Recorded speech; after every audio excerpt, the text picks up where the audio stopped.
এলাকায় গতরাতের বোমাবাজিকে ঘিরে আজ সকাল থেকে উত্তেজনা ছড়িয়ে পড়ে।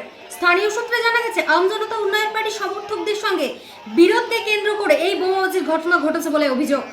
যদিও ঘটনার দায় নিতে শুরু হয়েছে রাজনৈতিক চাপানোত্তর। আজ সকালেই ঘটনাস্থলে ও আশেপাশের এলাকায় তৃণমূল কংগ্রেসের পক্ষ থেকে বিক্ষোভ দেখা যায়। আমজনতা উন্নয়ন পার্টির নেতা হুমায়ুনের গাড়ি লক্ষ্য করে ভাঙচুর করা হয়। এর ফলে এলাকায় ব্যাপক উত্তেজনা সৃষ্টি হয়।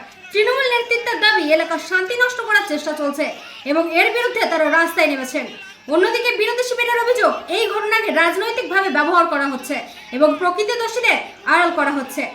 আমজনতা উন্নয়ন পার্টির পক্ষ থেকেও পাল্টা দাবি করা হয়েছে যে তাদের কর্মীদের লক্ষ্য করে পরিকল্পিতভাবে এই হামলা চালানো হয়েছে। ঘটনার পর থেকে এলাকায় মোতায়েন করা হয়েছে বিশাল পুলিশ বাহিনী। পরিস্থিতি নিয়ন্ত্রণে রাখতে টহলদারি জোরদার করা হয়েছে এবং সাধারণ মানুষকে সতর্ক থাকার পরামর্শ দেওয়া হয়েছে। এখনো পর্যন্ত এই ঘটনায় কাউকে গ্রেপ্তার করা হয়েছে কিনা তা নিয়ে স্পষ্ট করে কিছু জানায়নি পুলিশ। নমস্কার।